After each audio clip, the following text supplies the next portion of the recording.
Hi, I'm Charlie, I'm Evan, and I'll be talking about the LA wildfires. and I will be talking about North Korea, Carolina, Carolina hurricanes. Whoopsie whoopsie. What is happening in LA at the moment? So in LA, there is like wildfires, flooding, mudslides, earthquakes, and extreme heat. Sounds pretty hot. The wildfires were started from a car engine idling over dry grass that ignited the biggest fire out of the That's why you three. don't leave your cars on people, There was because they start fires. there was originally three fires, but the biggest one the biggest of the three was the one I just explained, the car Yeah, the engine fires, idling. they did a fusion dance all together, and they Yes. combined it. Yes. How does this affect the people and the businesses? The wildfires are greatly affecting the people and the businesses because they're losing their jobs and their homes, and over 17,000 structures has been destroyed due to the fires, and it has been confirmed that 29 people have lost their lives in the fire. That's wild, and that's kind of sad. 29 people. Half of the fire has been stopped, so it has been fully contained, and people have started to rebuild and get their jobs back. Yep, we bought the builder in this. And there has been some new news that someone has found a 525-pound bear under their house, and the community has called him Barry, which we think is kind of a skill issue for that person's home. That's Evan's opinion. Poor Yeah. bear. Anyways, what's going on in North Carolina right now? So in North Carolina, there have been several hurricane climate issues. Right now, there are 18 hurricanes in Atlantic hurricane season alone, and only one has a Category 4, and a total of over 400 people have lost their lives in the hurricane. That's very sad, isn't that, Evan? Yeah. It's an RIP. Anyways, so almost everyone in North Carolina was infected by losing their homes, possibly pets' lives, and most likely their jobs. Also, widespread power and internet outages compounded this disaster, along with destroyed and damaged bridges and roads and a lack of running water. They ain't got no liquids. No water, mate. So in the end, the weather in the past year has been all over the place when it comes to hurricanes, wildfires, earthquakes, etc. Also, in our opinion, it's funny that the smallest things can cause so much bad in the world. His opinion. Like a car engine started one of the biggest fires in LA history. That's why you don't leave your cars on, because they explode and start fires. Also, this will impact everyone in the USA, mostly because the cost to rebuild and the insurance will skyrocket. Anyways, Also, this is Barry. I'm Charlie. This is Barry the Bear. He's Evan, and thank you for talking to us today.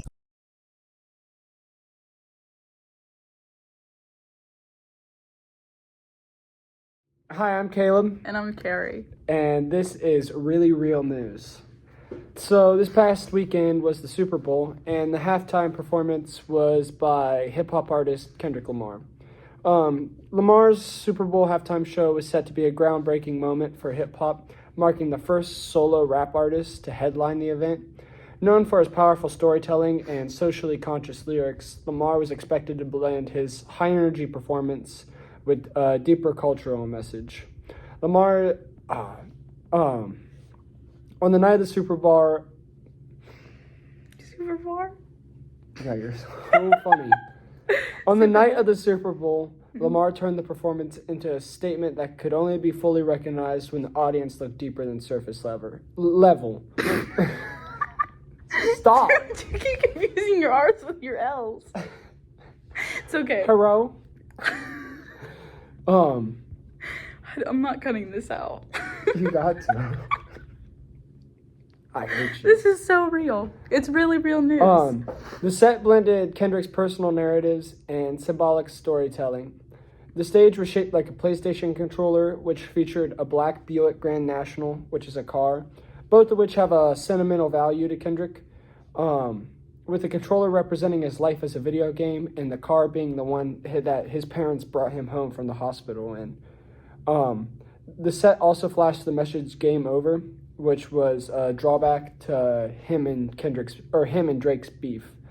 The performance also featured a cameo from Samuel L. Jackson, who was dressed up as Uncle Sam, who is believed to symbolize the mainstream institutions trying to control and break the spirits of artists who speak the truth on power.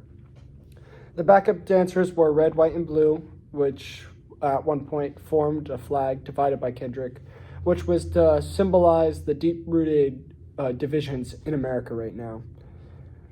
Sam Jackson spoke several more times throughout the performance, telling Kendrick to, quote, play the game, and also criticized him for being too loud, too reckless, and too ghetto.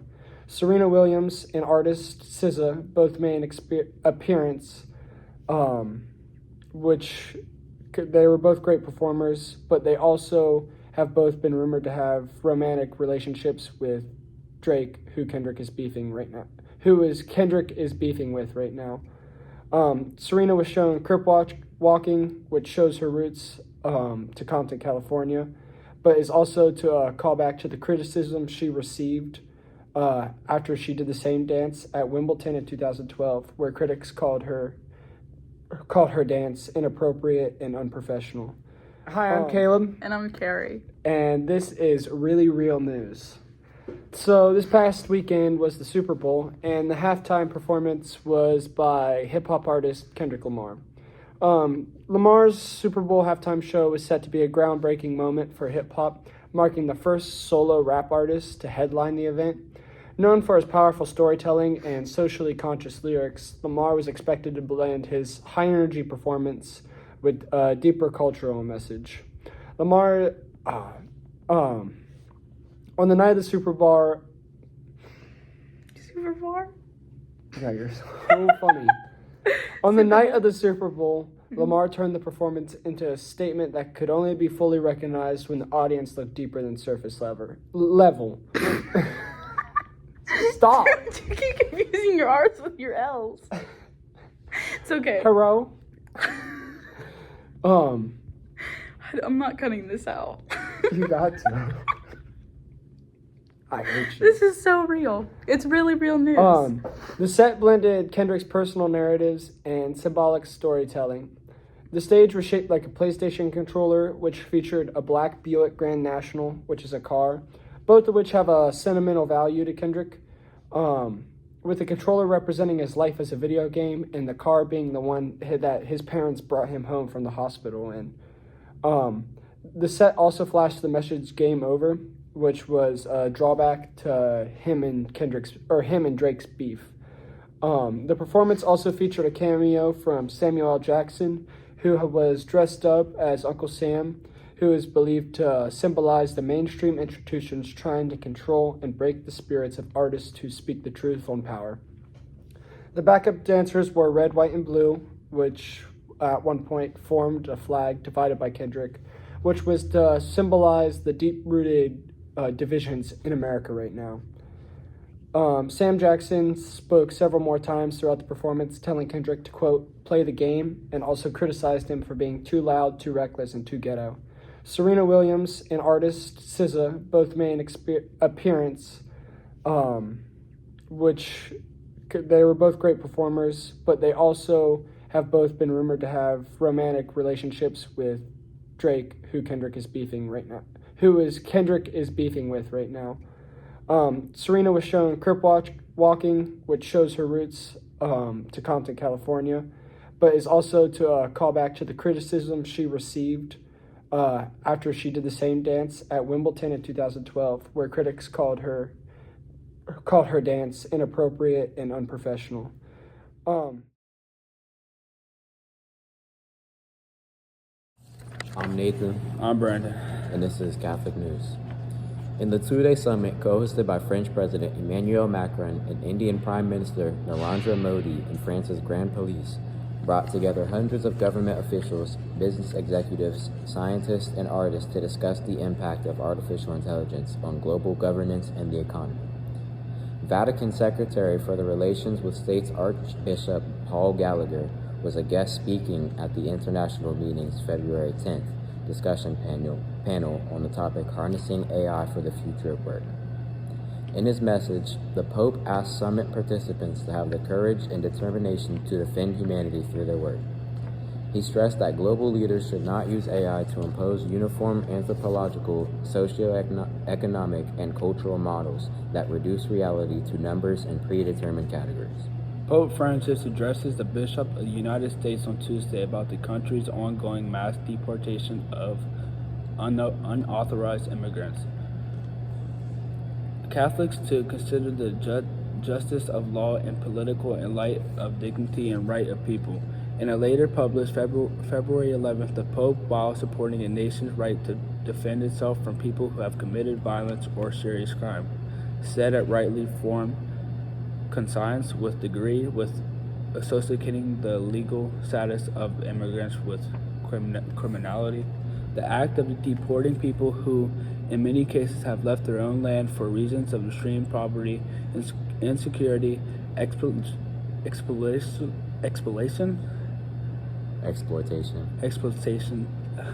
or serious deterioration of the environment damage the dignity of many men and women and of entire families in the places and the states of particular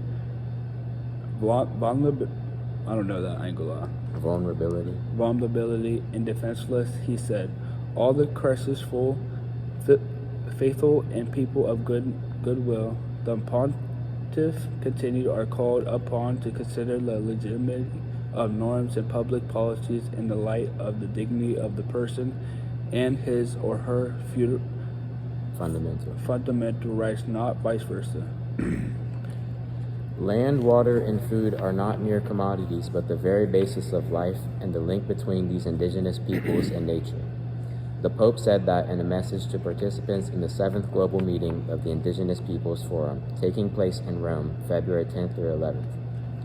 Defending these rights, he continued, is not only a matter of justice, but also a guarantee of sustainable future for all. Pope Francis said the theme of the two-day gathering, the right of indigenous peoples to self-determination, a path to food security and food sovereignty, calls us to recognize the value of indigenous people as well as the ancestral heritage of knowledge and practices that positively enrich the great human family, coloring it with the varied traits of their traditions.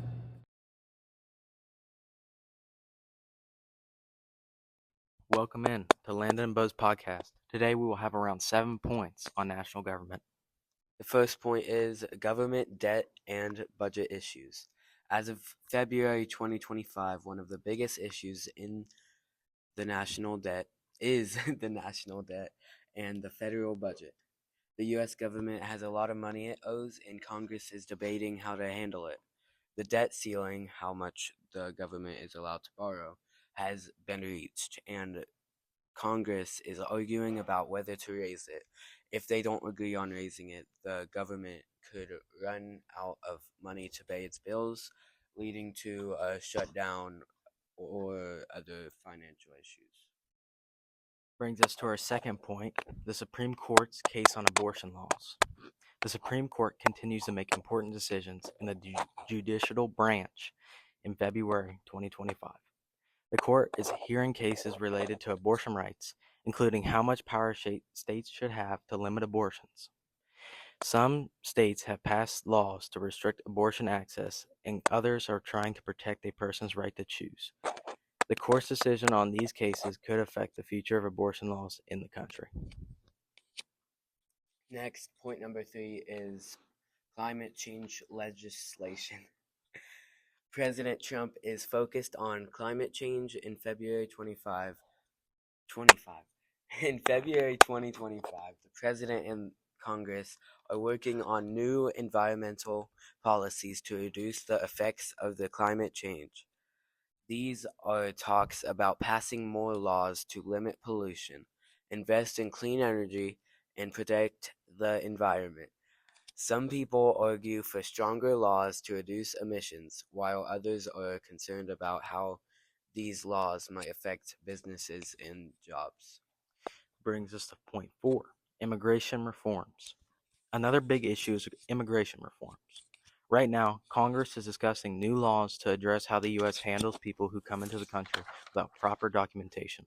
There is also debates about how to treat people who are already living in the country without legal status, and how to improve the border security system. Some people want more strict enforcement, while others want a path to citizenship for immigrants already living in the United States. Point number 5 is national security and defense spending. The U.S. government is also dealing with concerns about national security. This includes the growing tensions with countries like China and Russia. the government is discussing how to spend money on military defense, cybersecurity, and protecting the country from potential threats. There's a lot of focus on how to balance defense spending with the country's other needs, like healthcare and education. Our next point is healthcare policy.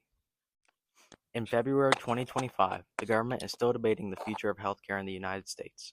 There are discussions about improving the Affordable Care Act, better known as Obamacare, and expanding Medicare and Medicaid to people.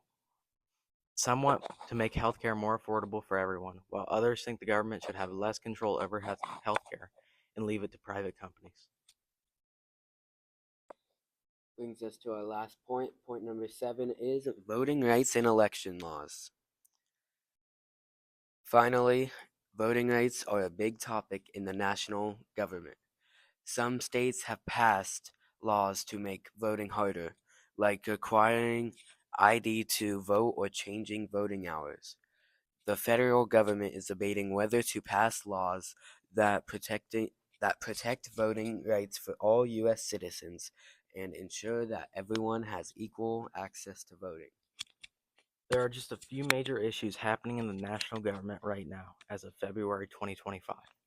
The government's decision on these issues will shape the future of our country for years to come. I hope you guys have a great rest of your day, and see you. God bless.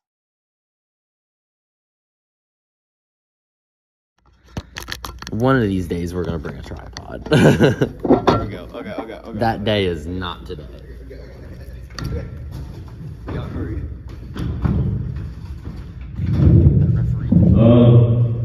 John Podcast, episode 3. Our first recording went wrong. We were recording the ceiling. Sickle cell patients may have. Oh, this is good news, by the way. Sickle cell patients may have been cured by experimental therapies. Sickle cell patients may have been cured with advances in gene therapy that quickly changing.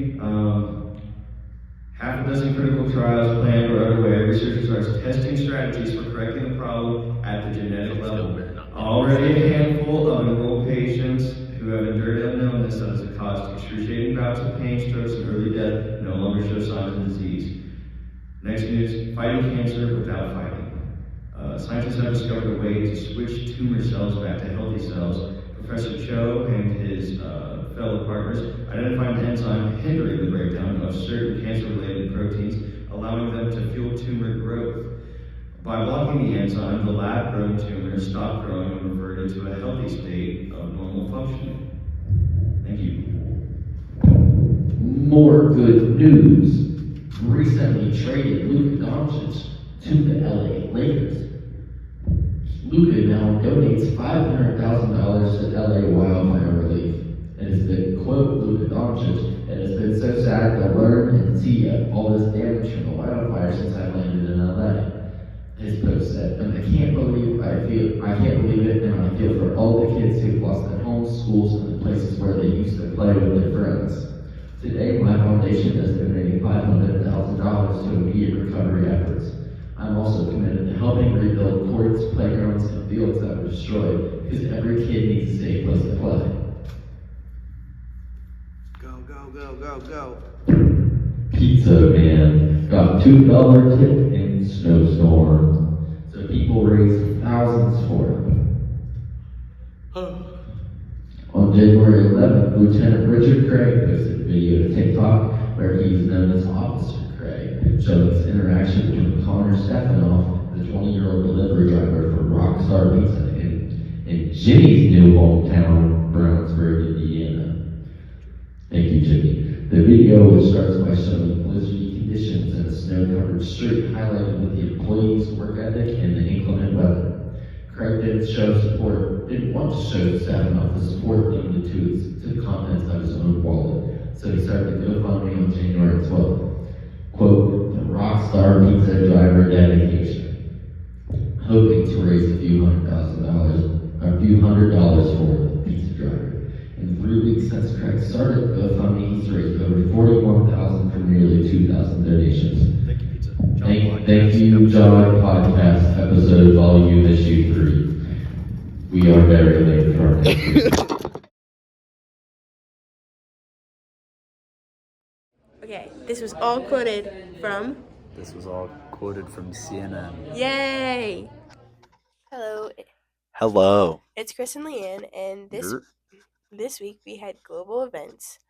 So, starting off, according to CNN, Hamas has postponed the next hostage release scheduled to take place in Gaza on Saturday until further notice, accusing Israel of breaking the ceasefire deal. Israel described the postponement as a complete violation of the ceasefire and called on Israeli military to prepare for any possible scenario in Gaza. At least 54 people have died in a Guatemalan bus accident where a bus has plummeted off a bridge after veering off of the Belize Bridge in Guatemala City. The president has said that his pain is the nation's pain, and he has declared a national day or national week of mourning. Doing this one. Bang out from 3, bang from downtown. Man walks through the snow in Louisville. L's down, L's down, L's down. Go Cats. Okay, this is inappropriate for the. What's inappropriate? Oh, No, Louisville University is No, Kentucky's. for the somberness of our video. Oh. In the arms of the. But All right, so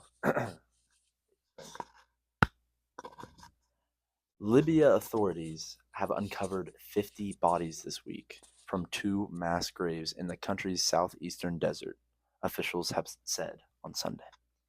In the latest tragedy involving people seeking to reach Europe through the chaos-stricken northern African country, the first mass grave with 19 bodies was found Friday in a farm in the southeastern city of Kutra.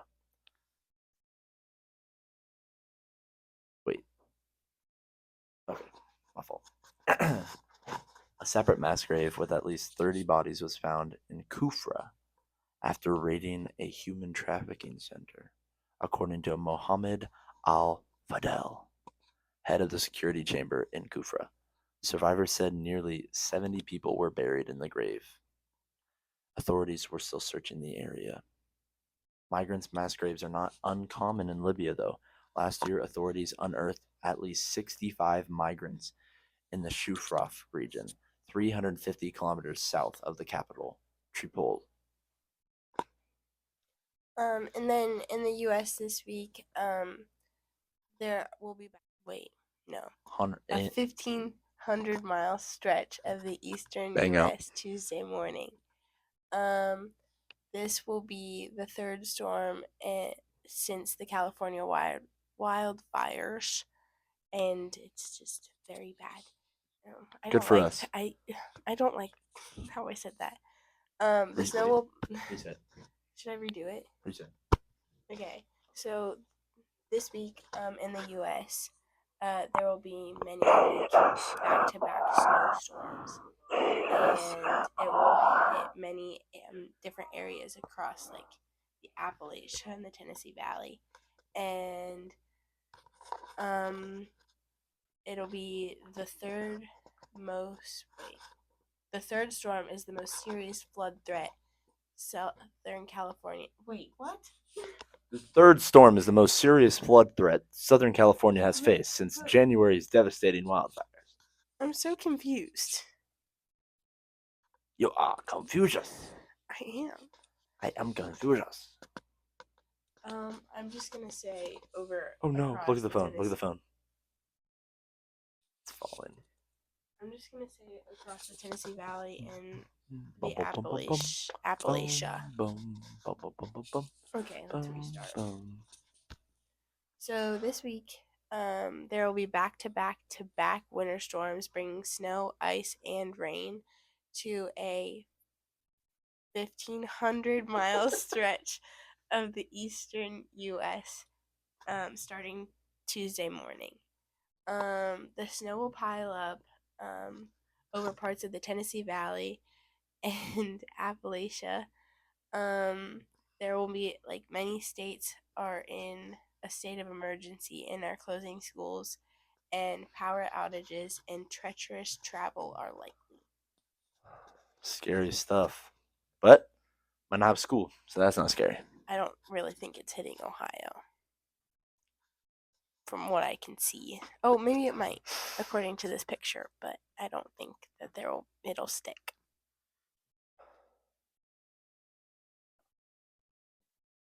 That's global news this past week. You know why the tissue started dancing? Put a little boogie in it. It's Alright. funny. That's like personification. I don't know where my phone is. We can't add outro music to this.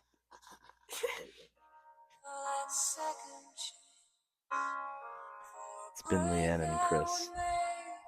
This is terrible, and I don't condone this music choice. You know, it's been a solemn podcast this week. Dude, why is it so loud? In the arms of the... I'm Ella. I'm Savea. And we had sports. So, first I'll read an article from CBS. As defending champions, sportsbooks had the Chiefs as 1.5 point favorites before a Sunday game. The game was expected to be high scoring, with an over-under of 48.5 according to sportsbooks. The two teams combined for a 73-point shootout in their first Super Bowl meeting.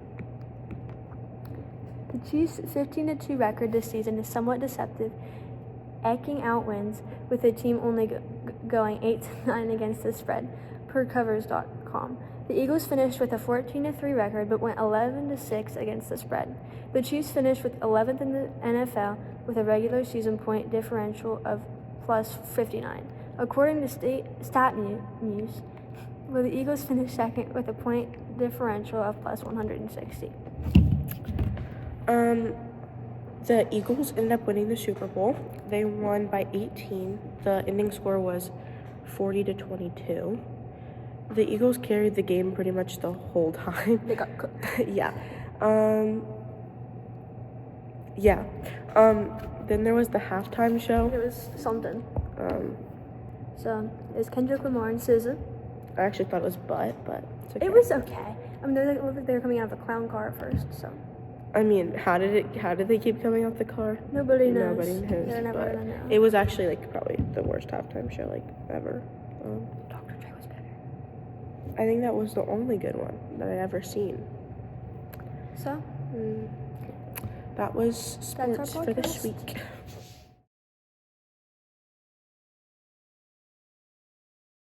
I found my sources from the AHA Center, the U.S. Embassy and Consulate in Greece, Give2Asia, and ReliefWeb. Thank you. Hello and welcome back to Rat Chat. As you can tell, I am alone, unfortunately. My partner has unfortunately became ill, and so let's just give a moment of silence to her, for her.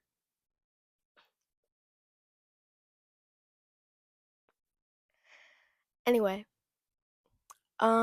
this week, the ASEAN region, which is the Association of Southeast Asian Nations, a political and economic union of 10 states in Southeast Asia, has experienced 42 disasters this season, with Indonesia having reported a series of disasters, including flooding, storms, landslides, and wind-related incidents across the Java Islands since the beginning of this past week. and 9 significant earthquakes have been reported in Indonesia. And if you would like to donate to help with relief, you can find the website Give to Asia, and there are many charities that are helping them. And there are also a series of earthquakes going on in the Greek region, including the islands of Santorini, Anafi, and Morgos. They are in a state of emergency until March 3rd, 2025. And there is also an epidemic of Ebola outbreaks in Uganda. And you can go and find charities to help them.